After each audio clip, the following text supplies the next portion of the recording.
Well, what's up, guys? Long time no see. Welcome back to the channel. Haven't really posted in a while. I haven't had a whole lot to post. Not a lot has changed with the motorcycle, but I just got back from the dealership and I am at 7,700 miles now. And oh, hey, you can see my my phone reflection there. 7,700 miles on the bike. Full transparency here, a conversation has been had multiple times between the wife and I about whether I'm going to go back to a touring motorcycle or not. We decided today, after we had a conversation with somebody who wanted to buy the Lowrider ST, that I'm going to hold on to it. I'm known to swap bikes quite often. I've had this bike for over a year now, and there's still a lot I want to do to it. Still a great bike and still does everything that I want it to. And of course it has that audio portion, which is really important for me. So far so good. Things are great, and we're gonna keep moving forward with doing some updates to the bike now that I've kind of put it in my head that I'm going to continue to hold on to it. So what was I doing at the dealer today? So I was looking at finally putting the Stage 2 to work. I kind of got a quote on the fly about what a Stage 2 would cost. And it was right around 4,500 bucks. And that's for the full 475 cam from S&S. That included an S&S teardrop air filter. I still have the Screamin' Eagle high flow that comes stock on the Lowrider ST. And that was all labor included. So the hours on the dyno for the technician and some other things. So I didn't pull the plug. I have a trip coming up to Montana where I don't necessarily want to get myself too far into the weeds on upgrades to where I'm constraining myself for time. So I went ahead and just told the guys, like, yeah, you know what, I'll think about it. Ultimately, I think it's something that we're going to do long term. Something that I think anybody who's, looking for like the most bang for your buck upgrade that you can do, like performance wise, going to a Stage 2 is probably a good bet for that. So that is going to be in the near future. But for now, I did just a small upgrade. And when I say upgrade, I had the OEM 10-inch Harley-Davidson windshield. And while that windshield was better than stock, of course, I didn't like that it didn't have any like black tint or smoke to it. So I felt like while it was functional, the 10-inch Harley windshield was functional, it wasn't, the form wasn't all there. So I felt like the fairing, there was always a little bit to be desired there, because I felt like the fairing just, like something was missing by having a clear windshield on there. So I liked the look of the stock windshield better, but I liked the functionality of the 10-inch Harley-Davidson windshield, so that was always kind of the route that I was going. Is I would constantly have that 10-inch windshield on there so that I could have that functionality, because I am 6 foot, 6'1" So I wanted that. So what did I do? I looked at a few different options. Looked at Clearview. That's a popular windshield brand for the ST right now. And of course we have Klock Werks, who originally, I think they came out with a 4-inch flare. So basically the same height as the stock windshield, but it had the flare. From people I talked to that went that route, it really didn't have any discernible difference from stock. So I decided not to go that route, and I was like, well, I guess I'm just not going to go to Klock Werks unless they decide to come out with something different, which they did. So they now have a 10-inch. So I hemmed and I hawed on the internet, looked around. I almost pulled the trigger on a Clearview windscreen, yesterday or the day before.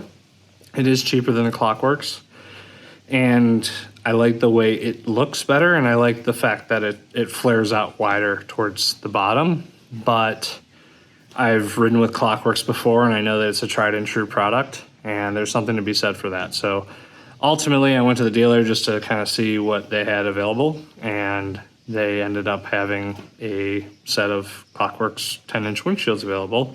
They had 3 in stock, and so that's what I ended up picking up. So let's take a look at that. So here it is. You can see that compared to stock, and I'll pull the stock one out in a second here, compared to stock, you have this nice dark tint. And again, you still get that functionality, you know, those 10 inches. And as always, I apologize for the mess in the garage, but hey, it is what it is. It's a used space. So I like the cockpit view a lot better, and it just felt just that much more protective. And so this flare really does help. It really works out pretty well. So I ended up being able to strap the old stock one, which is sitting right there on the 10 inch. I was able to strap it down to the rear here. And you'll notice I don't have my sissy bar attached anymore, and that's because there's a new update coming to the bike in that realm as well. So I always felt like, how I had mentioned before, how I always felt like something was lacking with the way the fairing looked with a clear windshield. And that was generally derived from the fact that I had this big, tall sissy bar on the rear, and it just didn't feel balanced. I felt like the back of the bike was super high, and because this was clear and it didn't really like add to the height of the front end, it always looked like the front end was basically like cut off here, and then you've had this big giant, you know, fishtail basically sticking up in the back. And that's kind of how I felt over time. So ultimately what we're doing is we're fixing the fact that, you know, I like that this is more of an extension of the fairing instead of it just kind of like coming up and then cutting off, because this would be clear. It's more of like, it's more the form, of course, it kind of has nice lines all the way through. So I really appreciate that. And then the function of this is like, it's just unrivaled. And I mean, I know I didn't pop a clear view on here and test it out or anything, but this thing really works. And I noticed it immediately from the 10 inch Harley windshield. There's a huge difference between the two. And one big complaint that I've always had is the fact that my audio has been clipping at max volume, and now that there's less wind buffeting in the cockpit and just overall less wind noise, I don't necessarily even have to put it up to 100% volume to get a pretty decent quality sound out of it. So this is the most recent update. Again, it's a windshield update. Windshields are important, and I am happy with it. Again, I've only ridden about an hour with it so far, but I am very happy with that hour that I did. And, you know, speeds were anywhere from 35 miles an hour all the way up through 70, 75. So, and I was comfortable in all of those ranges of speed. So, I'm not, by no means am I sponsored by Klock Werks or anything, but yeah, I'm a huge proponent of their product, and I just think it looks great. I think the clear view, and I'll be full transparency again here, I think the clear view looks a little bit better, just the way the form of it. It doesn't have such a drastic lip, and it doesn't bow out here. It kind of comes straight in more so. But this is the perfect balance between form and function. You get ultimate function, and a little bit that I don't like, which is like just the way this flare looks necessarily, it does its job, and it looks a hell of a lot better than the Harley windshield. So I'm gonna go grab that real quick. So there's the clear, and you know, Harley made a point about how this has a tint to it. It does have a tint to it, but it's very subtle. I mean, no comparison, right? They're like, as far as anyone is concerned, this is basically clear, and this is more or less blacked out. So let's just see kind of how this compares. And what I'll tell you is that the Harley windshield actually comes back towards you further. I know, like, I'm not giving you a good example of that because I'm just kind of like putting the two next to each other here, but it swoops further back, and of course there's no lip at the top, so all that air just kind of like trudges over the top, whereas, you know, the Klock Werks, again, you get that high rate of airflow up here and then it pushes off. So yeah, you could see, like, if I had this windshield on here, this clear windshield, basically the fairing gets cut off like right where the fairing ends. Whereas now that there's a darker one on here, it very much is an extension of the fairing, which I prefer. So anyway,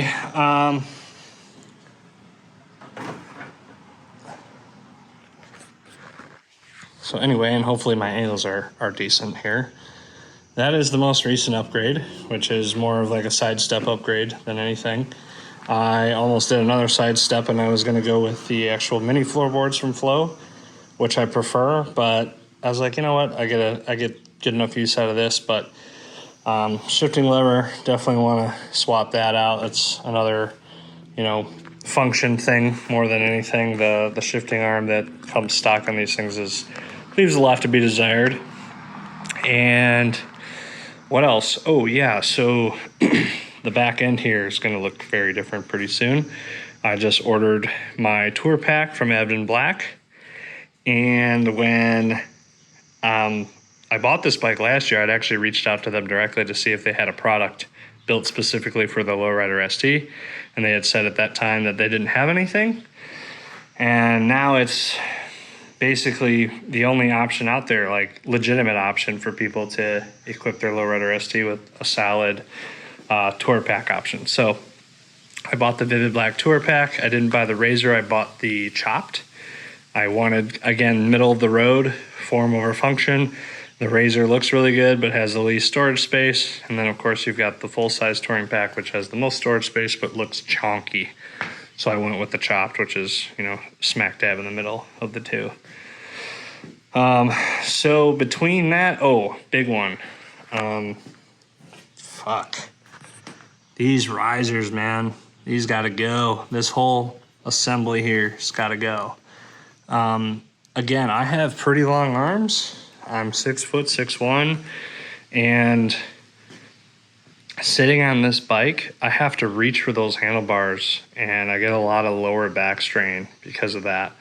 I have a bad back from the military as it is, and so this doesn't help things whatsoever. And I'm reaching for these handlebars. People talk about it being a small bike, and I'm reaching. So it's uncomfortable. I can't really posture myself upright. I'm always kind of leaned forward to kind of reach out and grab those handlebars. So I'm a big fan of Thrashin and what they do. So a 9.5 inch pullback setup is probably the route I'm going to go. But again, just like everything else, I kind of wanted to wait until I knew if I was going to actually stick with this motorcycle before I started dumping a bunch of money into it. And now that I've kind of gone the route of, outfitting it with the new windshield, we got the tour pack coming. We're going to end up doing a stage 1 pretty soon here real quick. I'm going to talk to Fuel Moto and get a S&S teardrop air cleaner over and get a mapped tune for that. So all that's going to kind of come rapid fire here, and then other things are going to get tied up as time goes on. So, but anyway, yep, we're keeping her, and we're going to make her into the touring machine that we've kind of always hoped and wanted it to be. And probably going to go the route of the Explorer seat in the back. And I know I've talked about that in a previous video, but tell you what, for anyone who's riding 2-up, for the wife, do her a solid. The step up's great for you, but it's not great for her. So get yourself an Explorer seat, and if you want, you swap between the two. But this ain't doing nobody any justice. It's just too thin. I know they put gel back here and all that to try to make it more comfortable, but it's just not what it's made for.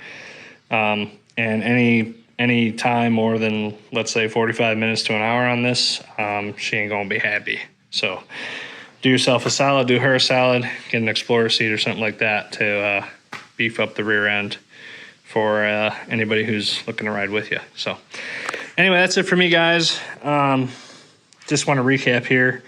Klock Werks Shield, the 10-inch, phenomenal.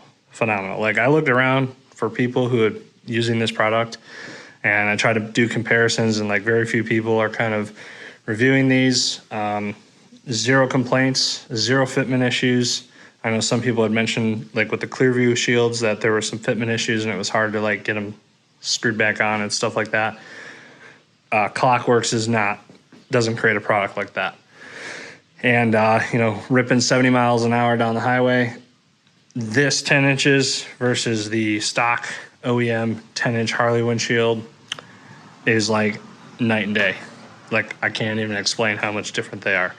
So if you're looking for the extra protection, if you're a little bit taller of a rider, if you just want a better pocket of air, I 100% recommend this. And I'll even probably throw in an update on another video once I get back from my trip to Montana, because that's going to be wide open highway, baby. And that thing will do me a solid. So anyway, ending the video now. Everybody have a fantastic 4th of July, America, and take care of yourselves. See you later.